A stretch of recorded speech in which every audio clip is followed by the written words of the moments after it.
हरिः ओम् श्रीगुरुभ्यो नमः। शास्त्रं शारीरमीमांसा देवस्तु परमेश्वरः आचार्याः शङ्कराचार्याः सन्तु मे जन्मजन्मनि। మనం అజాతశత్రు బ్రాహ్మణంలో ఈ ఎక్స్పెరిమెంట్లో ఉన్నాం. ఈ ఎక్స్పెరిమెంట్లో రాజుగారు ఏం చేశారు? అజాతశత్రువుని తీసుకుని వెళ్ళి నిద్రిస్తున్న ఒక వ్యక్తి దగ్గరికి వెళ్ళారు. ఎందుకు జాగ్రత్తలో ఉన్న వ్యక్తి దగ్గరికి వెళ్ళలేదు, నిద్రిస్తున్న ఆయన దగ్గరికి ఎందుకు వెళ్ళారు? పెట్టుకోండి ఆ ప్రశ్న, దానికి ఆన్సర్ తెచ్చేద్దాం. ఆయన ఏం చేశారు? త హౌ పురుషం సుప్తం ఆజగ్మతు, నిద్రపోతున్న వ్యక్తి దగ్గరికి వెళ్ళారు. తమైతైర్నామభి ఆమంత్రాయాశ్చక్రే, నిద్రపోతున్న వాడిని ఈ కింది పేర్లతో పిలిచారు. బృహన్ పాండరవాస సోమరాజన్ అంటూ గట్టిగా, గొప్పవాడా, తెల్లటి వస్త్రాలు ధరించినవాడా, శుద్ధమైనవాడా, సోమరాజా అని కొంచెం బిగ్గరగానే పిలిచారు. సహా నా ఉత్తస్తవు, ఆయన లేవలేదు. తం, ఆయనను, పాణినాం చేతులతో, ఆపేషం బాగా కుదిపి, బోధయాన్శ్చకార అంటే తెలివచ్చేటట్టు చేశారు. సహా అతడు ఉత్తస్థౌ లేచి కూర్చున్నాడు. ఇది ఎక్స్పెరిమెంట్. ఈ ఎక్స్పెరిమెంట్ వల్ల ఏం తెలిసిందే అనేది విశ్లేషించుకుంటున్నాం ఇప్పుడు. ఎక్స్పెరిమెంట్లో ఇంపార్టెంట్ పాయింట్ ఏంటంటే ఆయన జాగ్రత్త అవస్థలో లేడు. జాగ్రత్త అవస్థలో ఉంటే ఏమిటేమిటి ఉంటాయి? సర్వ కర్మేంద్రియాలు, జ్ఞానేంద్రియాలు, స్థూల శరీరము, మనస్సు, ప్రాణాలు అన్నీ కూడా యాక్టివ్గా ఉంటాయి. ఆయన నిద్రపోతున్నప్పుడు వెళ్ళాడు అనడంలో అర్థం ఏమిటి? నిద్రిస్తున్నాడు అంటే కాళ్ళు కదపటం లేదు, నడవడం లేదు, చేతులతో ఇటువంటి ఏ పనులు చేయటం లేదు, అలాగే విసర్జన క్రియలు చేయటం లేదు. సో అంటే ఏంటి? మాట్లాడడం లేదు. వాక్పాణి పాదో గుదమోప్యుపస్థ, 5 కర్మేంద్రియాలు నిద్రించి ఉన్నాయి అని తెలుస్తుంది. ఇక జ్ఞానేంద్రియాల దగ్గరకు వస్తే కళ్ళు మూసుకుని పడుకున్నాడు కాబట్టి చూసే ప్రసక్తే లేదు. నాలికా లోపల ఉంది, రుచి చూసే ప్రసక్తే లేదు. తరువాత పోనీ స్పర్శ ఈయన స్టిమ్యులేట్ చేస్తున్నారు, ముట్టుకున్నారు, స్పర్శేంద్రియాన్ని పీల్చారు, శ్రవణేంద్రియాన్ని స్టిమ్యులేట్ చేస్తారు. చెవులు ఓపెన్గా ఉన్నా కూడా శ్రవణేంద్రియం శబ్దంతో స్టిమ్యులేట్ అయినప్పుడే లోపల ఉన్నటువంటి సూక్ష్మశక్తి పనిచేస్తుంది కదా. అంచేత ఏం 2 స్టిమ్యులై వాడారు. ఒకటేమిటి? జ్ఞానేంద్రియమైనటువంటి స్పర్శేంద్రియానికి ముట్టుకోవడం, తాకడం. రెండవది ఏంటంటే ఈ శ్రవణేంద్రియానికి కావాల్సిన గట్టిగా పిలవడం. ఈ 2 కూడా చేశారు. మిగతా 3 ఇంద్రియాలు పడుకున్నాయి. మిగతా 3 ఏమిటి? జ్ఞానేంద్రియాలు, కన్ను పడుకుంది, నాలుక లోపల ఉండిపోయింది. అంటే రుచి ప్రాబ్లం లేదు. ముక్కు వాసన అంటే ఆయనకి అది కూడా ఏం తెలియదు. రాజుగారు చాలా సెంట్లు, అత్తర్లు, పన్నీర్లు, ఏవో సుగంధ ద్రవ్యాలు పూసుకుని ఉంటారు కదా. ఆయన వచ్చేసరికల్లా ఆయనకి ఏమీ, రాజుగారు వచ్చే అలికిడి ఆయనకి తెలియలేదు. ఎందుకు? ఘ్రాణేంద్రియం కూడా నిద్రిస్తున్నది కాబట్టి. ఇవన్నీ తెలుస్తున్నాయి క్లియర్గా. చూడండి, మన ఇంట్లో ఏదో వంటింట్లో పోపు మాడిపోతుంటే ఏమో ఈ శుభ చూడు ఏదో పోపు మాడిపోతున్నట్టుంది అని ఈ స్టడీ రూమ్లోంచి అక్కడికి కేక పెడతాం. అంటే ఏమిటి? ఘ్రాణేంద్రియము చూడక్కర్లేకుండానే పనిచేస్తుంది. రాజుగారంతటి వారు వచ్చినప్పుడు ఘ్రాణేంద్రియం కూడా ఏమాత్రం మెలకువగా ఉన్నా తెలివిగా ఉంటే రావడానికి అవకాశం ఉంది. మనం ఇప్పుడు ఈ మంత్రాల్లో ఏం చదువుతున్నాము? తం పాణినామాపేష బోధయాన్శ్చకార సౌహస్థౌ. ఇక్కడ శంకరుల వారు 6 విషయాలు చెప్పారు అని నిన్నాం. ఒకటే ఒక మాట చెప్పారు. ఏమిటి?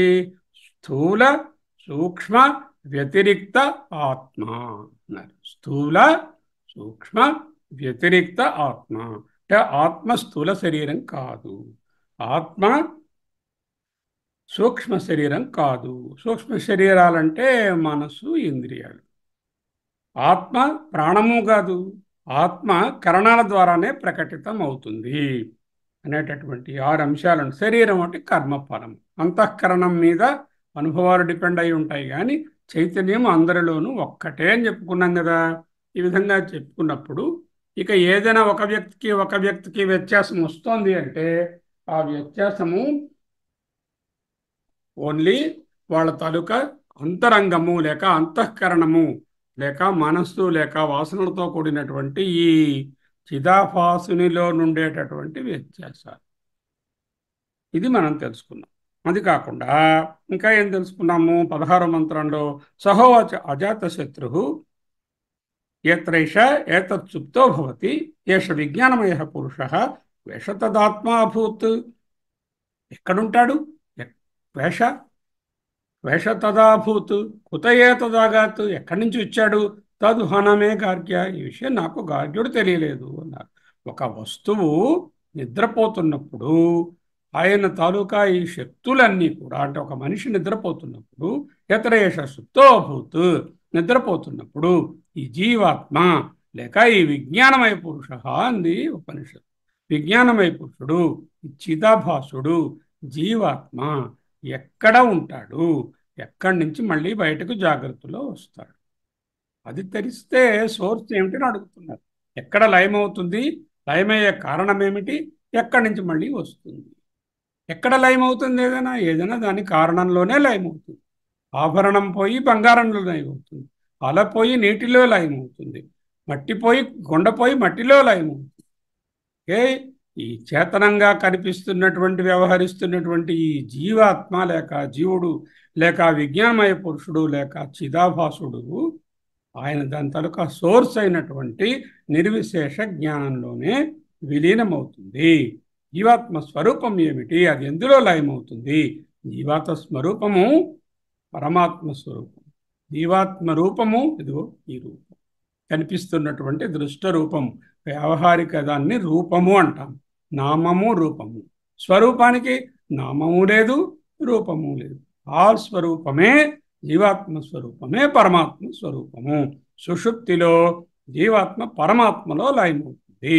జాగ్రత్త అవస్థలో పరమాత్మ నుండి మళ్ళీ జీవాత్మగా బయటకు వచ్చి వ్యవహారాలు నడిపిస్తుంది అనే విషయాన్ని తెలుసుకుంది. మన నిద్రలో నీళ్ళలా ఉంటాం, లేచాక అలలలాగా ఎగిసి పడుతుంది. ఇంకో భాషలో చెప్పాలంటే సుషుప్తిలో నిర్విశేష జ్ఞానము, జాగ్రత్త అవస్థలో పూర్ణ సవిశేష జ్ఞానము, స్వప్నావస్థలో సగం సవిశేష జ్ఞానం. కొన్ని విశేషాలు మనసుకు సంబంధించిన విశేషాలు ఉంటాయి. అరవిచ్చిన పువ్వు, సగం విడిన పువ్వు, మొగ్గగా ఉన్నటువంటి స్థితి. మొగ్గగా ఉన్న స్థితి ఏంటంటే సుషుప్తి అవస్థ, అరవిచ్చిన పువ్వు అంటే స్వప్నావస్థ, పూర్తిగా విచ్చిన పువ్వు అంటే జాగ్రత్త అవస్థ. మనం నిర్విశేష జ్ఞానంలో ఉండడానికి ప్రయత్నం చేస్తే పరమాత్మ, సవిశేష జ్ఞానంలో వ్యవహరిస్తూ ఉంటే మనము జీవాత్మ. ఇంకా 17, 18, 19 మంత్రాలలో 17 నిన్న చూశాము.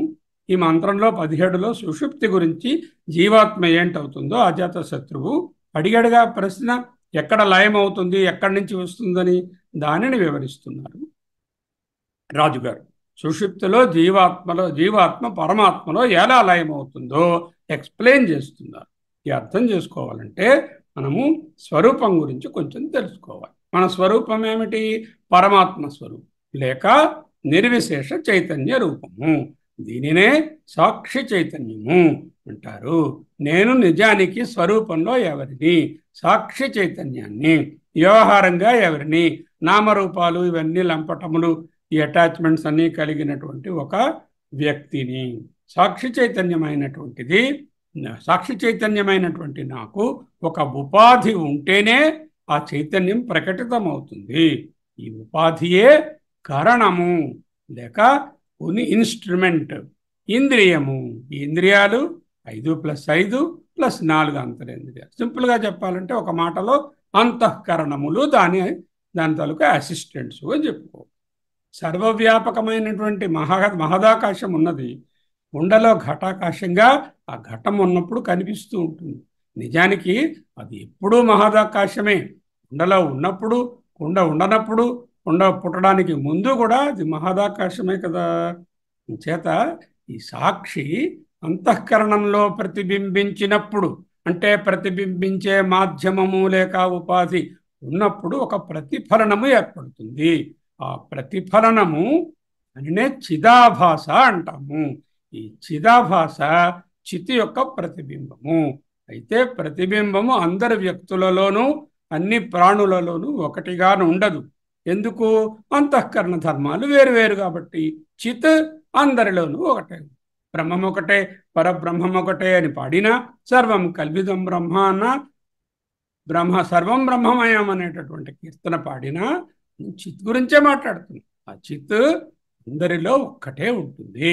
అయితే చిదాభాస నాలోనూ మీలోనూ, నాలోనూ మిగతా వారిలోనూ, అంటే నాలోనూ ప్రతి సెకండ్లోనూ మారుతూ ఉంటుంది.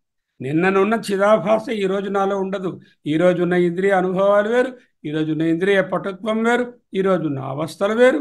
వాటి వల్ల ఈ చిదాభాస అనేది క్షణక్షణము ప్రాణికి మార్పు చెందేటటువంటిది చిదాభాస. నేను చిదాభాసను కాను, నేను చిత్తును. ఇంకో మాటలో చెప్పాలంటే నిర్విశేషంగా ఉండేటటువంటి నా పేరు చిత్. సవిశేషంగా నేను అనుభవిస్తున్న వ్యావహారికంగా లోకాలన్నింటినీ తెలుసుకుంటున్నటువంటి స్థితి చిదాభాస. చిదాభాస నా స్వభావము కానే కాదు. ఇది ఆగంతుకము, అరువు తెచ్చుకున్నది, తెచ్చిపెట్టుకున్నది, వచ్చిపోయేది, అశాశ్వతమైనది. ఈ చిదాభాస స్వరూపము అంతఃకరణ ధర్మాలపై ఆధారపడి భిన్న భిన్నంగా సమయానికి ఒక్కొక్క విధంగా ఉంటూ ఉంటుంది. జాగ్రత్త అవస్థలో అంతఃకరణం శరీరం అంతా వ్యాపిస్తుంది. అంతఃకరణం అంటే ఈ అంతరింద్రియము శరీరం అంతా వ్యాపిస్తుంది. ఈ చిదాభాస ఈ వేళ్ల చివర్ల వరకు, ముక్కు చివరి వరకు ప్రతి భాగానికి అది వ్యాప్తి చెందుతూనే ఉంటుంది ఇంద్రియాల ద్వారా. ఎన్నో ఇంటర్నల్ కనెక్షన్స్, 72,000 నాడులు అన్నారు కదా ఉపనిషత్తులో. అవే 72,000 అంటే innumerable, infinite amount of connections within the body make the consciousness project itself to the mind and all the indriyas to the extreme periphery also of the body. So వ్యవహారం నడపడానికి అన్ని భాగాలలోనూ ఈ చైతన్యము ఇంద్రియాల ద్వారా, మనస్సు ద్వారా వ్యాపించి ప్రకటితం అవ్వాలి. ఇంద్రియాలు పనిచేస్తున్నప్పుడు చిదాభాస అయినటువంటి నన్ను ప్రమాత అంటారు, జ్ఞాత అంటారు, శ్రోత అంటారు, మంత ఆలోచించేవాడు అంటారు. నిర్విశేష చైతన్యమైనటువంటి నేను చిదాభాస ద్వారా ప్రమాత, జ్ఞాత, శ్రోత అనే పేర్లను పొంది జీవాత్మనయ్యాను. ప్రమాత అంటే తెలుసుకునేవాడు, ప్రమాణము తెలుసుకునే ఇంద్రియము, కన్ను, ప్రమేయము తెలుసుకునేటటువంటి ఆబ్జెక్ట్. ఇదిగో టేబులో గులాబీ పువ్వు, కోతో ఏది ఎదురుగా ఉంటే అది. జాగ్రత్తావస్థలో చిదాభాసగా శరీరమంతా వ్యాపించి ఉన్న నేను సుషుప్తిలో అంతఃకరణాలన్నీ పడుకోవడం వలన, ఇంద్రియాలన్నీ రిటైర్ అవడం వలన చిదాభాసగా మరింక వ్యక్తం అవను.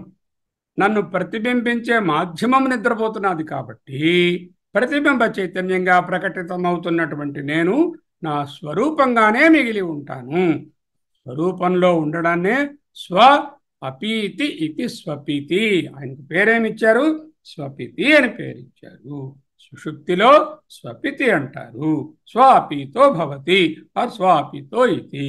నా ఆగంతుక స్వభావాన్ని వదిలేసి నా స్వరూపంలో లయం అవ్వడమే స్వపితి, సుషుప్తి. ఇప్పుడు సహోవాచ అజాశత్రువు, అజాతశత్రువు ఇలా అన్నారు. ఎత్ర ఏష సుప్తోభూత్ అద్య ఏష విజ్ఞానమయ పురుష. ఈ జీవాత్మ సుషుప్తిలో నిద్రించినప్పుడు చిదాభాసను సూర్యకిరణాలతో పోల్చవచ్చు. నిద్రించినప్పుడు సూర్యకిరణాలన్నీ సూర్యునిలోకి, మండలంలోకి ఎలా వెళ్ళిపోతాయో, మళ్ళీ జాగ్రత్తలోకి వచ్చేసరికల్లా ఆ కిరణాలన్నీ ఏ విధంగా వ్యాప్తి చెందుతాయో, అలాగే నిద్రిస్తున్న సమయంలో ఇంద్రియాలు, ఇంద్రియ శక్తులు, మనస్సు అన్నీ కూడా అక్కడ చిత్తులో లయమైపోయి మళ్ళీ ఆ చిత్తు నుంచి బయటకు చిదాభాసగా వ్యాపించి జాగ్రత్తలో వస్తాయి. ఇది అక్కడ ఉపమానం. తదేషాం ప్రాణానాం విజ్ఞానేన విజ్ఞానం ఆదాయ. విజ్ఞానేన చిదాభాస రూపంగా విజ్ఞానం వాటి గ్రహించే శక్తులను ఆదాయ వెనుకకు తీసుకుని, వెనుకకు మరలించి ఏం చేస్తుంది? ఏషో అంతర్హృదయ హృదయాకాశంలో లయం చేస్తుంది. హృదయాకాశంలో ఏమిటుంది? హృదయ పొద్దున కూడా చెప్పారు, యోవేద నిహితం గుహాయాం అని పాడుకుంటాం కదా. అంటే హృదయాకాశంలో ఉన్నది అది పరమాత్మ లేక ప్రత్యేగాత్మ లేక చిత్ దానిలో లయమవుతుంది. సర్వస్య సాహం హృది సన్నివిష్టో, సర్వస్య చ నిట్లో కూడా హృది సన్నివిష్టో హృదయమునందు చక్కగా చాలా దగ్గరగా ఉన్నాను. మత్త స్మృతిర్జ్ఞానం అపోహనంచ. చూడండి ఎంత మంచి మాట. నాదే నీ స్మృతి అంటే స్వప్నము, స్మృతి అంటే జ్ఞాపకము, జ్ఞాపకాల ద్వారా వచ్చినటువంటిది స్వప్నావస్థ. జ్ఞానం అంటే సవిశేష జ్ఞానం అంటే జాగ్రత్త అవస్థ. అపోహ అంటే ఇవన్నీ తొలగిపోయించినటువంటి సుషుప్తి అవస్థ. నేనే నీ జాగ్రత్త అవస్థరా, నేనే నీ స్వప్నావస్థరా, నేనే నీ సుషుప్తి అవస్థరా, ఈ మూడిటికే అతీతమైనటువంటి శక్తి నేనురా. మత్త స్మృతిర్జ్ఞానం అపోహనం సర్వస్య చాహం హృది సన్నివిష్టో మత్త స్మృతిర్జ్ఞానం అపోహనం. వేదైశ్చ సర్వ ఇక కంటిన్యూషన్ అది ఉంటుంది. ఓకే. తస్మిన్ సేతే అంటే పరమాత్మ నిర్విశేష చైతన్యం కదా, ఈ జీవాత్మ నిర్విశేష చైతన్యంలో లయమవుతుంది. శేర్యతే అంటే ఏమిటని అడిగారు పొద్దున్న. సేతే అన్నా శేర్యతే అన్నా ఒకటే, లయమవుతుంది. కానీ యదా గృహణాత్ యథ ఏతత్ పురుష స్వపితి నామ, ఆ విధంగా ఉన్నప్పుడు జీవాత్మను స్వపితి అంటారు అంటూ నేర్చుకున్నప్పుడు తద్ గృహీత ఏవ ప్రాణో భవతి, గ్రహింపబడినటువంటి ఘ్రాణేంద్రియము కలవాడు. గృహీత వాక్కు గ్రహించబడినది, గృహీతం చక్షు కనుల చూపు శక్తి గ్రహించబడినది, గృహీతం శ్రోత్రం వినే శక్తి గ్రహించబడినది, గ్రహీతం మనః. శ్రోత్రము చక్షు చెప్పడంలో జ్ఞానేంద్రియాలు, వాక్కును చెప్పడంలో కర్మేంద్రియాలు, మనస్సును చెప్పడంలో అంతరింద్రియము అన్నీ లయమవుతాయి అంటూ చెప్పారు. విశేష జ్ఞానం లయమవడం వలన నేను స్వస్వరూపమైనటువంటి ఆనందంతోనే ఉంటాను. దీనివలన ముఖ్యంగా శంకరుల వారు 3 విషయాలు చెప్పారు. ఒకటి ఇంద్రియాల జ్ఞానము, ఇంద్రియములు, ఇంద్రియ జ్ఞానము. ఇంద్రియములు వచ్చిపోయావంటే కన్ను ఎక్కడికి పోతుందని కాదు, ఇంద్రియ జ్ఞానము వచ్చిపోయేవి. మనశ్శరీరాలు నేను తాత్కాలికంగా వేసుకున్నటువంటి బురకాలు, డ్రస్సులు. రాజ్యం నరేంద్రస్య భటస్య కేటకః తయోరపోహే న భటో న రాజా అన్నట్టుగా ఈ వేషం తీసేస్తే స్వస్వరూపం నిర్విశేష జ్ఞానము, చిత్ కూటస్థాత్మ సాక్షి చైతన్యం. అందువలన ఈ చిదాభాసుని వలన కలిగినటువంటి నా అనుభవాలన్నీ కదా సంసారము. అంటే ఈ సంసారిత్వము ఆగంతుకము, తెచ్చిపెట్టుకున్నది, తాత్కాలికము, నా స్వరూపము కాదు. నేను సంసారిని స్వరూపంలో కాదు. ఆత్మ అసంసారి అని చెప్తుంటాం కదా, అక్కడ వరకు నన్ను చూసింది. ఇక్కడ 2:1-18 అంటే 18వ మంత్రం అజాతశత్రు బ్రాహ్మణంలో చూడవలసింది. ఏమిటంటున్నారు? స ఎత్రైతత్ స్వప్నయాచరతి, స్వప్నయాచరతి అంటే స్వప్నంలో తిరుగుతున్నటువంటి జీవాత్మ. తే అస్య లోకా, లోకము అంటే మళ్ళీ ఎక్కడో 14 భువనాలు పేర్చినట్టుగా ఉదాహరణ ఉన్నాయి. ఫ్లైట్ ఎక్కి మెట్లెక్కి వెళ్ళాలని ఊహించకూడదు. లోక్యతే ఇతి లోకః, దృశ్యతే ఇతి లోకః, అనుభవతే ఇతి లోకః. ఈ ఫలాలను అనుభవిస్తుంది అని క్లియర్గా రాశారు శంకరాచార్యుడు. తే అస్య లోకా, ఈ కింది కర్మ ఫలాలను అనుభవిస్తూ ఉంటుంది. ఎప్పుడు? స్వప్నావస్థను వర్ణిస్తున్నారు. ఎత్ర సహా, అతడు, ఆ పురుషుడు అంటే ఆ వ్యక్తి, ఆ చిదాభాసుడు, ఆ జీవాత్మ, ఆ జీవుడు ఎత్ర ఏతత్ స్వప్నయాచరతి, స్వప్నంలో ఉంటుంది. స్వప్నంలో తిరుగుతున్నటువంటి చరతి అంటే తిరుగుతున్నాడు, అంటే తిరుగుతూ ఉంటాడు. అందుకనే చరతి అన్నారు. ఎందుకంటే మనస్సు నుంచి ఈ సూక్ష్మేంద్రియాల ద్వారా శరీరంలో ఉన్నటువంటి జ్ఞానేంద్రియాలు, కర్మేంద్రియాలు పనిచేయకపోయినా, శరీరం చివరల వరకు అంచుల వరకు రాకపోయినా, మనస్సు అనేటటువంటి అంతరేంద్రియంలో ఆ జ్ఞానశక్తి తిరుగుతూ ఉంటుంది. అందువలననే స్వప్నకర్త, స్వప్నభోక్త, స్వప్నంలో రకరకాలైనటువంటి మన కర్మ ఫలములను ప్రకారంగా, మన వాసనల ప్రకారంగా అక్కడ స్వప్నాలు ఏర్పడుతూ ఉంటాయి. స్వప్నయాచరతి, స్వప్నావస్థలో తిరుగుతున్నప్పుడు తే ఆయన అజీవుడు అస్య లోకా, ఈ క్రింది కర్మ ఫలములను అనుభవిస్తాడు. ఏమిటా క్రింది?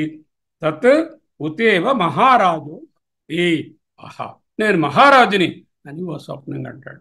మహారాజో భవతి, మహారాజ భోగాలను అనుభవిస్తూ ఉంటాడు. ఉతేవ మహాబ్రాహ్మణ భవతి అంటే గొప్ప బ్రాహ్మణుడు. అంటే ఇక్కడ బ్రాహ్మణుడు అంటే జ్ఞాని అని, మంచి జ్ఞానిగా కూడా ప్రకాశించవచ్చు.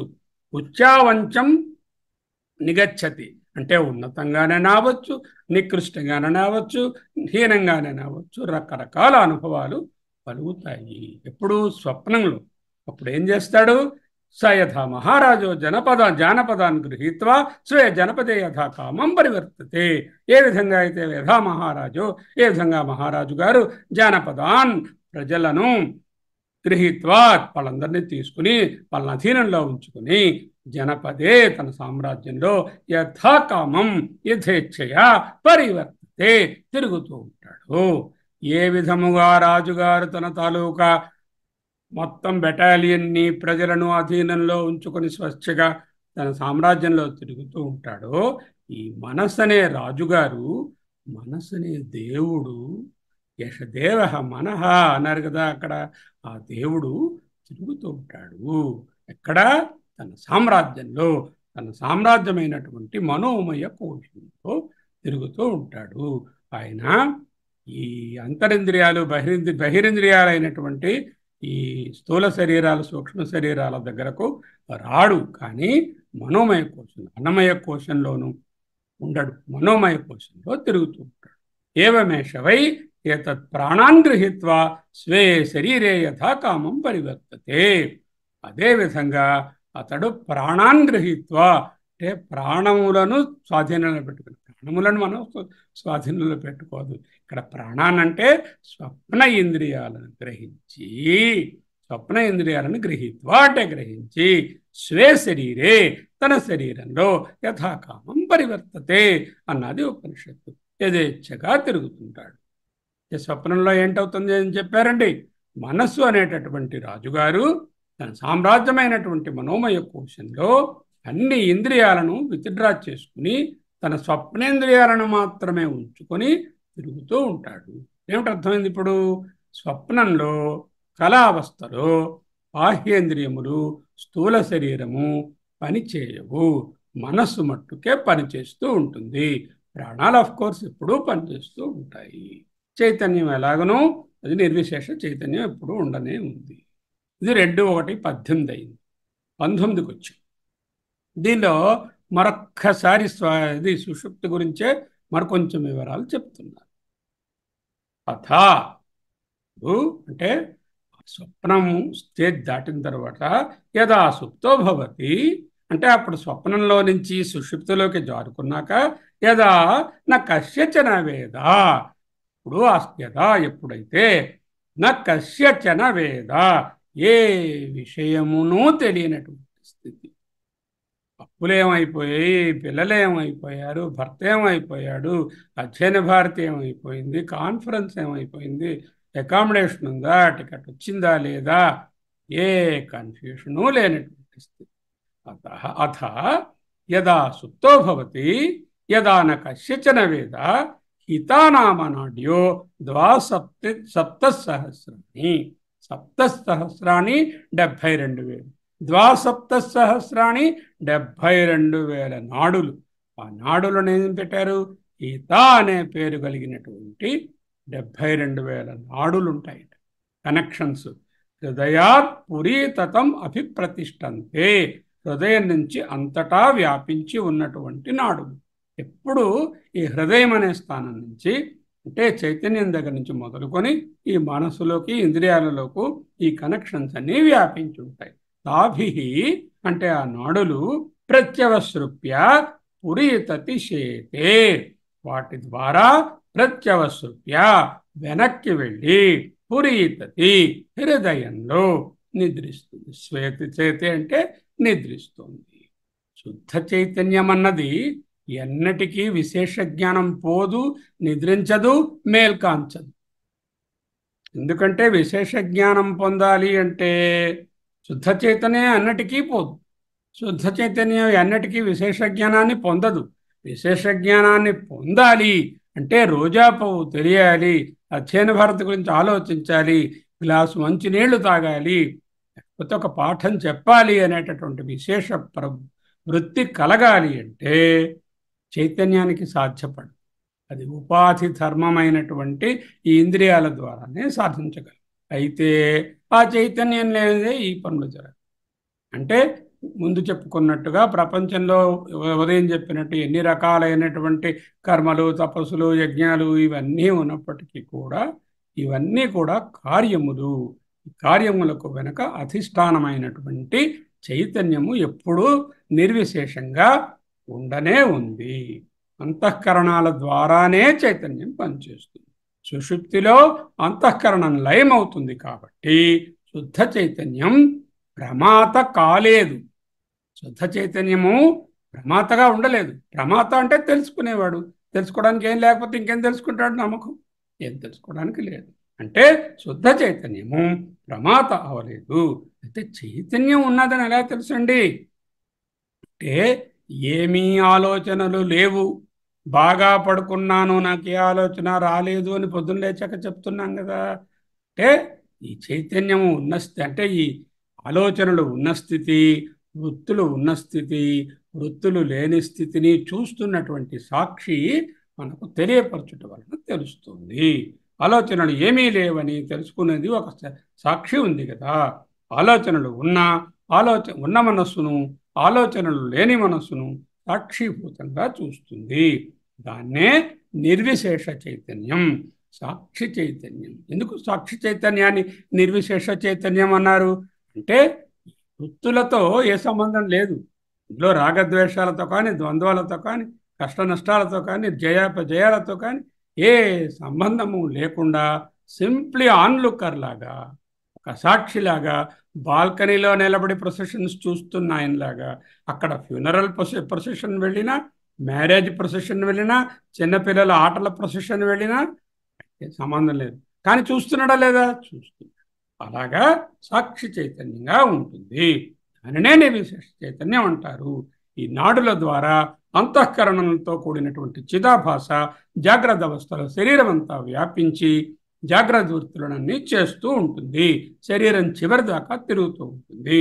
స్వప్నావస్థలో ఈ నాడులలో ఇక తిరగడం మానేసి లోపలికి హృదయంలోకి వెళ్ళి నిద్రిస్తూ ఉంటుంది.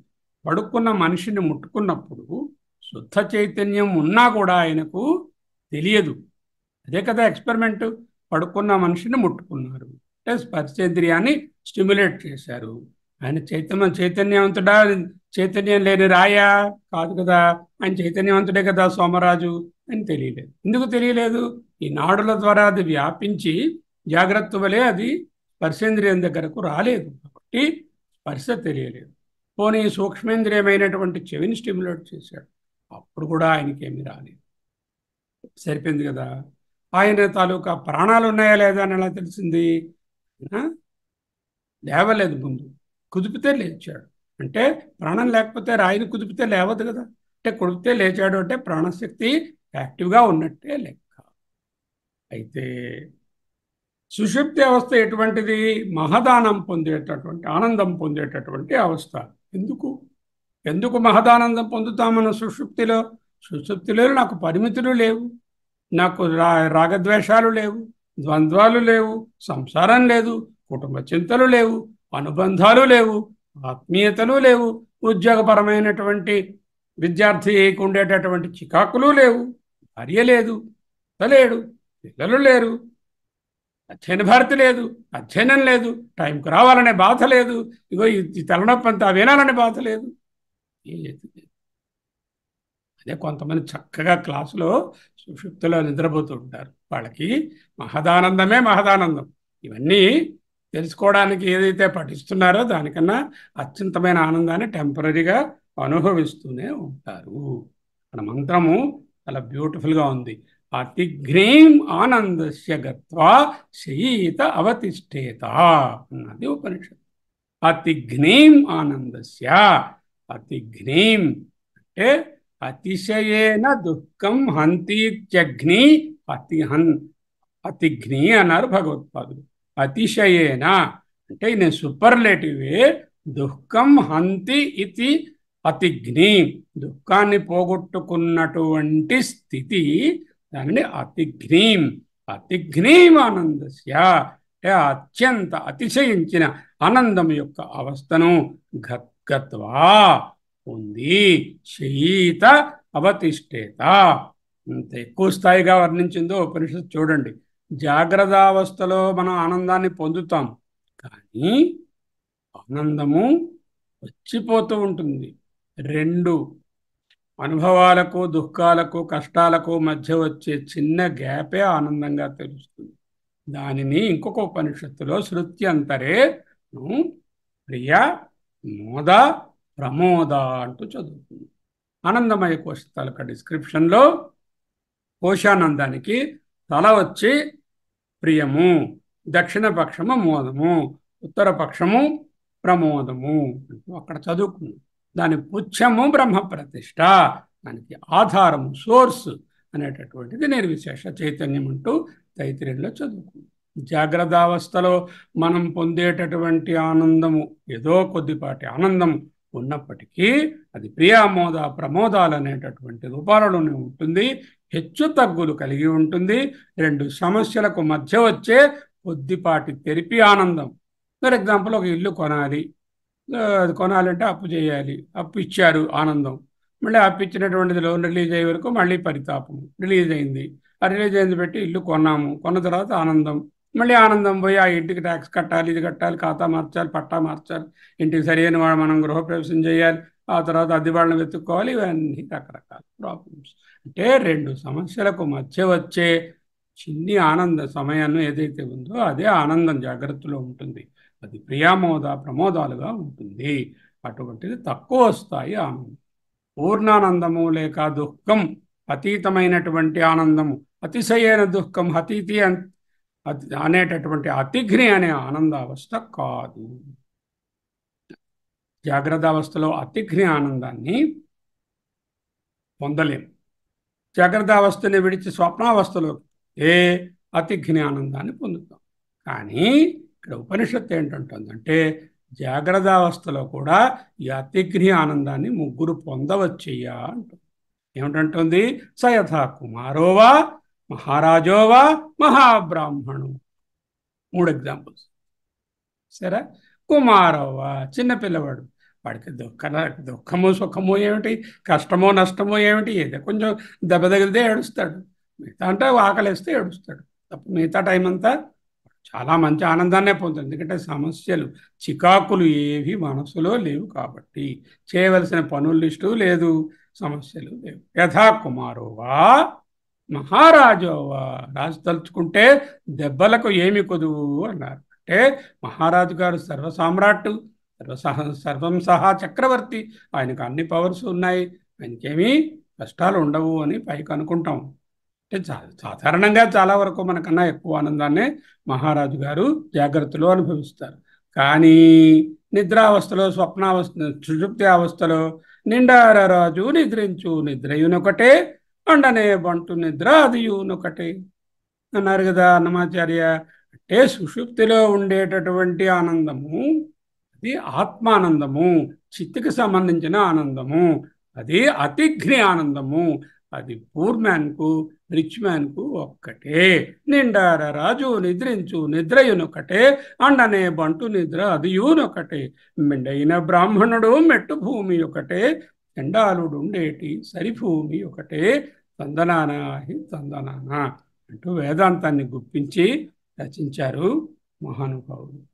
ఏవమే వైష ఏతచ్చేత్, ఆ విధంగా యథా కుమారోవా మహారాజోవా బ్రాహ్మణోవా ఏవం ఏవ ఏష ఇతడు ఏతచ్చేతే, ఈ విధముగా ఆయన ఏతచ్చేతే ఏతచ్చేతే అవుతుంది. పడుకుంటాడు. పిల్లవాడు రాజు, మహాబ్రాహ్మణుడు అంటూ ఉపనిషత్తు ఎందుకు పేర్కొంది? పిల్లవాడు తన సహజ స్వరూపంలోనే ఉంటాడు, చాలా వరకు నిర్విశేష జ్ఞానానికి దగ్గరగానే ఉంటాడు.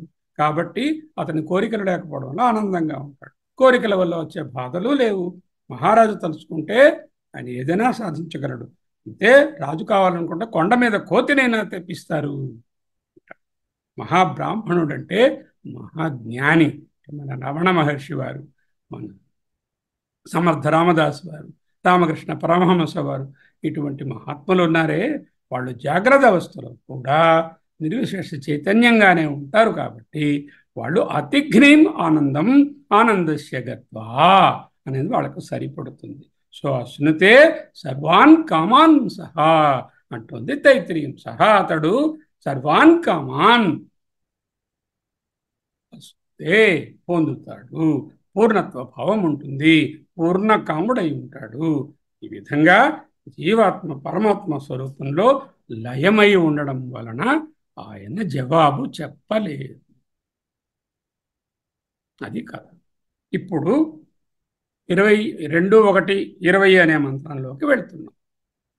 ఇప్పటిదాకా జీవాత్మ సుషుప్తిలో నిర్విశేష చైతన్యంలో ఉంటుందని, జాగ్రత్త అవస్థలో సవిశేష చైతన్యంగా వ్యవహరిస్తుందని తెలుసుకుందాం. ఈ శ్లోకంలో నిర్విశేష చైతన్యమే జగత్ కారణము అంటూ నిరూపిస్తున్నారు. చెప్పవలసిందేమిటి అజాతశత్రువు గారు? ఏదైతే జగత్ కారణము, ఈయన చెప్పినటువంటి 12 రకాల ఉపాసనల్లో ఉన్నటువంటి హిరణ్యగర్భ బ్రహ్మగారికి కూడా కారణము, దానిని చెప్పడానికి కదా ఈయన కూర్చున్నారు. అయితే ఈ మంత్రం చెప్తున్నారు. యథా, ఏ విధముగా, ఊర్ణనాభి అంటే సాలెపురుగు తంతున ఉచ్చరేత్, తంతున ఉచ్చరేత్. మొదటి ఉదాహరణ ఊర్ణనాభి, సాలెపురుగు. సాలెపురుగు ఉపాదాన కారణము, నిమిత్త కారణము కూడా. దేనికి? దాని సాలె గూటెకు. ఆ గూడుకు కావాల్సిన దారాలన్నీ దాని నుంచే వస్తాయి. మళ్ళీ ఆ పని అయిపోయిన తర్వాత అది అక్కడి నుంచి ఆ దారాలను తనే. ఈ దారాలు సాలెపురుగు కన్నా వేరు కాదు. ఈ దారాల సాలెపురుగు లేకపోతే దారాలు లేవు. అంటే సాలెపురుగే దారాలకు ఉపాదానము, నిమిత్తము కూడా. అదే విధంగా పరమాత్మ యథా ఊర్ణనాభి తంతునా ఉచ్చరేత్, యథా అగ్నే క్షుద్ర విస్ఫులింగా వ్యుచ్చరంతి. యథా, ఏ విధముగా, అగ్నే అయినటువంటి నిప్పు నుండి క్షుద్రాహ విస్ఫులింగా చిన్న చిన్న నిప్పురవ్వలు వ్యుచ్చరంతి బయటకు వెలువడతాయో అంటూ కార్యకారణ సంబంధాన్ని ఇక్కడ చూపిస్తున్నారు. కార్యమేమిటి? ఆ నిప్పురవ్వలు. కార్యమేమిటి? సాలెపురుగు నోట్లోంచి వచ్చినటువంటి దారములు, సాలెగూడు అల్లేటటువంటి దారములు. కారణమేమిటి? సాలెపురుగు, అగ్ని. ఈ అగ్నిలో ఉండేటటువంటి ఏ విధమైన ధర్మములు ఉన్నాయో ఆ కార్యములో కూడా అదే ధర్మము. కారణం తెలిస్తే కార్యం అందులోనే ఉంది, కార్యాన్ని తెలిసినట్టే అంటూ ప్రతిసారి నేర్చుకుంటున్నాం. ఇవాళ కూడా అదే చెప్పారు. యథా అగ్నే క్షుద్ర విస్ఫులంగా వ్యుచ్చరంతి ఏవమేవ అస్మాదాత్మనః సర్వే ప్రాణాః సర్వే లోకాః సర్వే దేవాః సర్వాణి భూతాని వ్యుచ్చరంతి. చెప్పారండి ఉపనిషత్తు. ఏవమేవ, ఇదే విధముగా, అస్మాదాత్మనః, ఇదిగో ఈ ఆత్మ నుంచే, సర్వే ప్రాణాః, అన్ని ప్రాణులు, సర్వే లోకా, అన్ని అనుభవాలు, సర్వే దేవా, అన్ని అధిష్టాన దేవతలు, వ్యష్టికి సమష్టికి కూడా అధిష్టాన దేవతలు. ఇంత ఎందుకండి, సర్వాణి భూతాని, అన్ని ప్రాణులు వ్యుచ్చరంతి, బయటకు వస్తూ ఉంటాయి. చిదానంద రూప శివోహం పరమాత్మ ఏకం, జీవాత్మలు అనేకం. ఎందుకు? ఈ చిదాభాసలు కాబట్టి. అగ్ని ఒక్కటే, విస్ఫులింగములు చాలా ఉన్నాయి. సాలీడు ఒక్కడే, కానీ చుట్టూ ఉన్న దారములు చాలా ఉన్నాయి. అదే విధంగా ఈ మంత్రంలో ఈ 2 ఉపమానాలతో చక్కగా అదే విధముగా అస్మాద్ ఆత్మనః సర్వే ప్రాణాః సర్వే లోకాః సర్వే దేవాః సర్వాణి భూతాని వ్యుచ్చరంతి, మయ్యేవ సకలం జాతం మయి సర్వం ప్రతిష్ఠితం మయి సర్వం లయం యాతి అంటోంది కైవల్యోపనిషత్తు. నేర్చుకోబోతుంది. మయ్యేవ సకలం జాతం మయ్యేవ సర్వం ప్రతిష్ఠితం మయి సర్వం లయం యాతి అంటూ చెప్తారు. తస్య ఉపనిషత్ అంటుంది. ఇక్కడ ఉపనిషత్ ఒక పేరు చెప్పింది.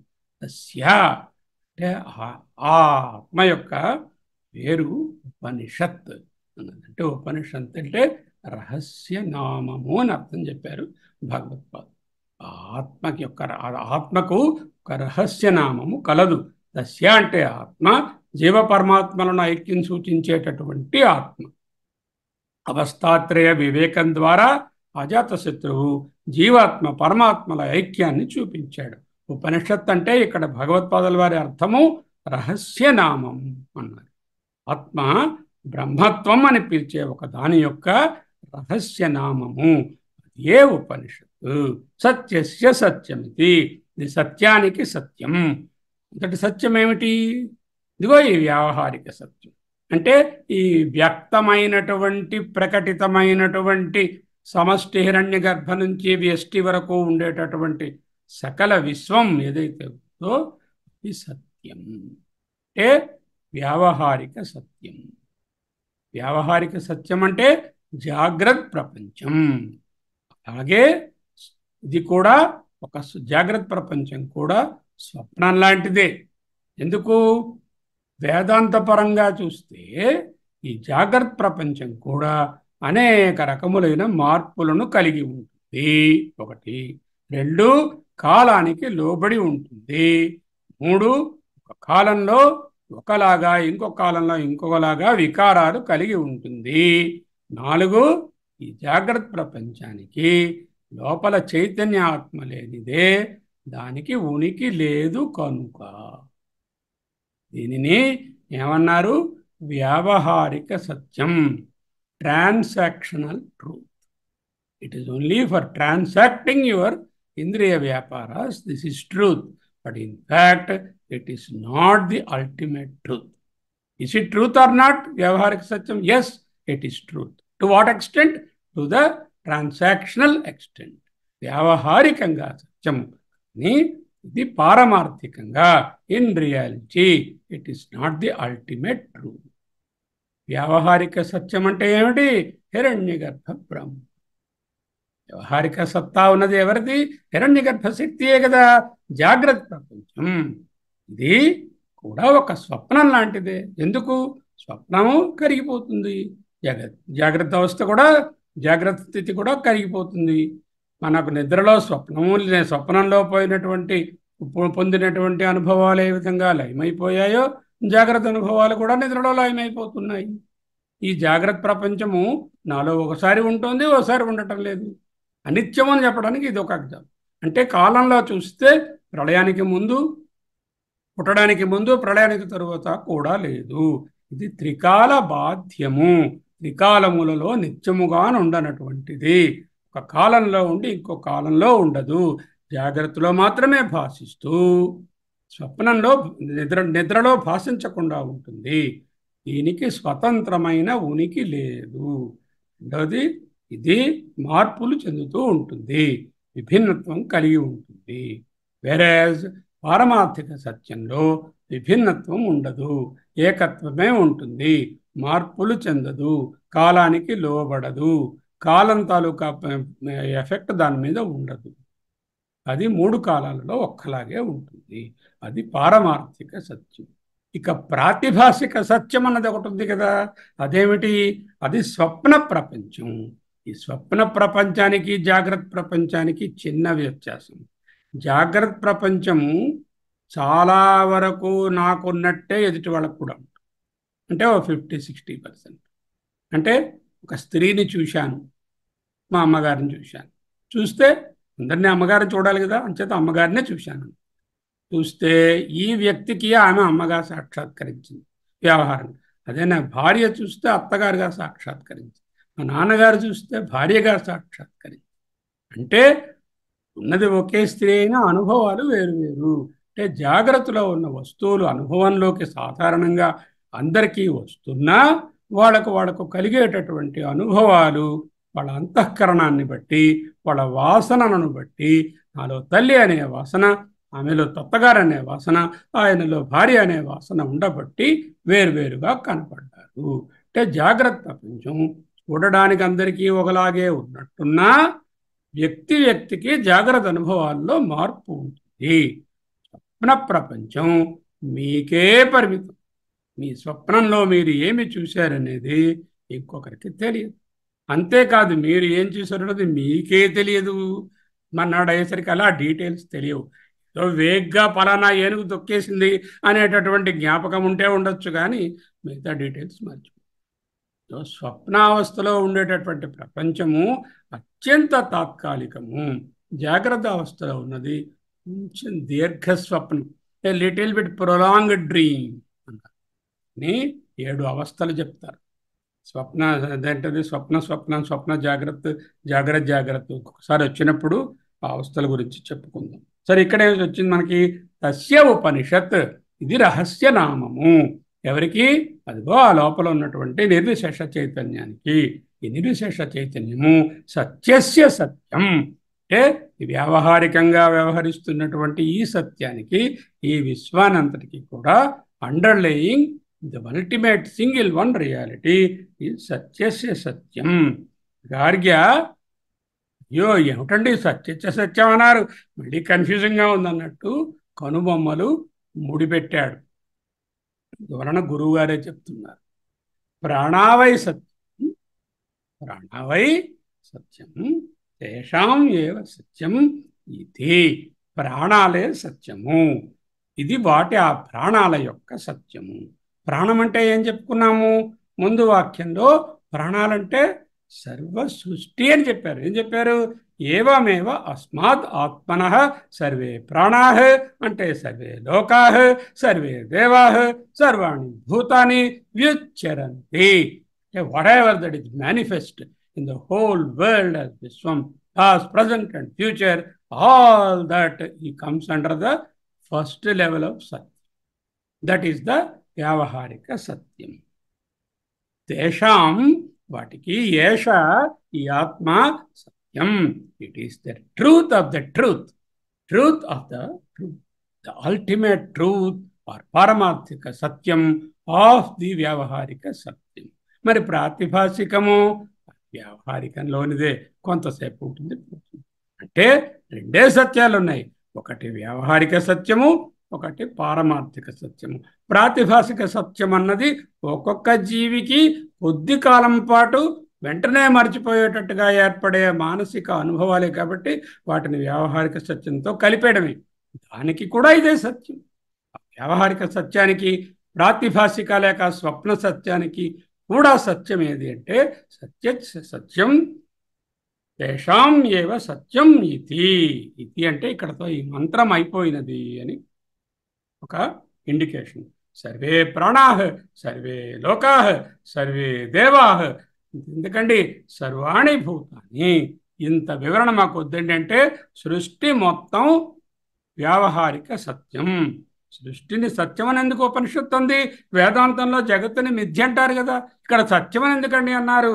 ఉపనిషత్తు దాన్ని సత్యం అన్నది కానీ వ్యావహారిక సత్యం నిజం కాదు అంటూ మళ్ళీ వెనకనే చెప్తోంది. అది వ్యావహారిక సత్యం. జగత్తు మిథ్య అంటే జగత్తుకు అసలు ఉనికి లేదు, నాన్ ఎగ్జిస్టెంట్ అని అసత్ అని అనడం లేదు జగత్తుని. లేకపోతే తుచ్చం అన్న అసత్ అనే అర్థం. తుచ్చం అనటం లేదు దానిని. జగత్తు అసలు ఉనికి లేదని కాదు, దానికి స్వతంత్రంగా లోపల ఆధారభూతంగా ఉన్న చైతన్యము సచ్చిదానంద రూపము అసాధారంగా లేకపోతే దానికి ఉనికి లేదని, జగత్తును అనుభవిస్తాము కానీ అది పర్మనెంట్గా ఉండదని, వ్యవహారం నడపడానికే కానీ మనతో నిరంతరంగా ఉండే నిర్విశేష జ్ఞానానికి సంబంధం ఉన్నది కాదని తెలుస్తుంది. కానీ దానివల్ల ప్రయోజనం ఉందా లేదా? డెఫినెట్గా ఉంది. వ్యావహారిక సత్యమైనటువంటి అధ్యయన భారతి రిట్రీట్ ఒకటి వస్తుంది కదా, ఆ రిట్రీట్ వల్ల ప్రయోజనం ఉన్నదా లేదా? అది ప్రతి దానికే ఉంటుంది. అందువల్ల జగత్తును వ్యావహారిక సత్యం అని అంటాము. దీనినే ఇంకొకసారి ఇంకొక ఉపనిషత్ భాష్యంలో సత్ చత్ అంటూ ఆయన విడదీసి చెప్పారు. సత్ plus Chhath is equal to సత్యం.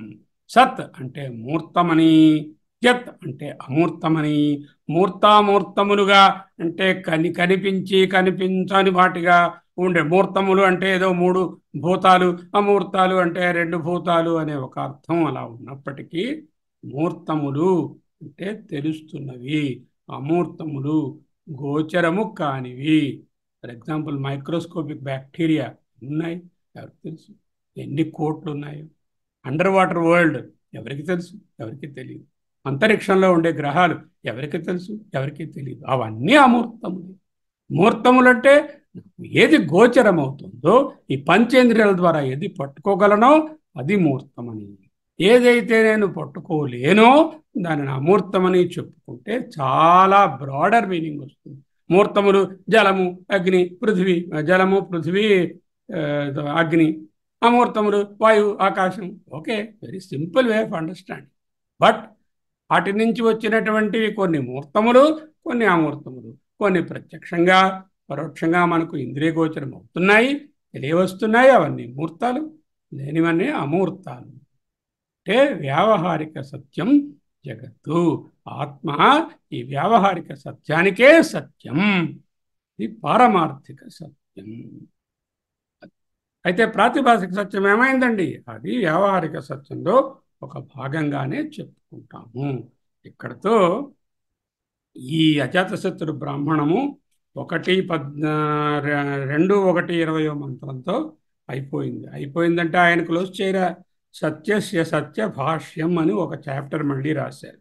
ఆ భాష్యంలో ఈ సత్యస్య సత్యంలో తస్య ఉపనిషత్ అన్నారు కదా, ఆ తస్య అనే పదము వ్యావహారికంగా వచ్చినటువంటి హిరణ్యగర్భ బ్రహ్మని చెప్తుందా, లేకపోతే లోపల ఉన్నటువంటి నిర్విశేష చైతన్యము కారణానికే కారణమైనటువంటి సత్యస్య సత్యాన్ని చెప్తుందా అనే మీమాంస జరుగుతుంది. దానిని మనము వీలుంటే మన కాన్ఫరెన్స్లో చూస్తాం. ఇప్పుడు ఒక విషయాన్ని చెప్పదలుచుకున్నాం. ప్రతి పుస్తకాన్ని పక్కన పెడతాం. సో ఆయన ఏం చేశారు? పడుకున్న ఆయన దగ్గరికి వెళ్ళారు. జాగ్రత్త ఆయన దగ్గరికి ఎందుకు వెళ్ళలేదు? జాగ్రత్తలో ఈ ఇంద్రియాలు, ఇంద్రియ వ్యాపారాలు, మనసు, ప్రాణాలు అన్నీ చైతన్యము అన్నీ కలగలుపుగా ఉంటాయి కాబట్టి జాగ్రత్తను చూస్తే ఈ విషయం తెలియదు. కాబట్టి స్వప్నావస్థలో ఉన్నటువంటి ఆయన దగ్గరికి వెళ్ళారు. స్వప్నావస్థలో ఉన్న వాళ్లకు ఏవేవి నిద్రిస్తాయి? అది ప్రశ్న. ఏమిటేమిటి నిద్రిస్తున్నాయి? అదిగో ఆయన పంచ కర్మేంద్రియాలు నిద్రించి ఉన్నాయి. మాట్లాడడం లేదు, చేతులతో ఏది తీసుకోవడం లేదు, కాళ్ళతో నడవడం లేదు, ఏ విసర్జన క్రియకు ఆయన లేచి వెళ్ళలేదు. అంటే ఈ కర్మేంద్రియాలు పనిచేయడు. జ్ఞానేంద్రియాలు రసన లోపల ఉండిపోయింది, అది ఎలాగో పనిచేయడు. కళ్ళు మూసుకుని ఉన్నాయి, చక్షు పనిచేయటం లేదు. శ్రోత్రాన్ని స్టిమ్యులేట్ చూసాం, ఆయన లేవలేదు. శరీరాన్ని ముట్టుకొని చూసాం, స్పర్శేంద్రియం. ఇంకా ఘ్రాణం అవటం ఉండిపోయింది. రాజుగారు ఎన్ని సెంట్లు పూసుకొచ్చారు, ఆయన కూడా ఆయనకేం తెలియలేదు. అంచేత కర్మేంద్రియాలు, జ్ఞానేంద్రియాలు పని చేయకుండా ఉన్నటువంటి స్థితి. అయితే ఆయన మరణించినటువంటి వాడా, లేకపోతే చేతనం లేనటువంటి రాయ? కాదు కదా. అది ఎలా తెలిసింది? కుదిపి చూస్తే ఆయన మళ్ళీ లేచి కూర్చున్నాడు.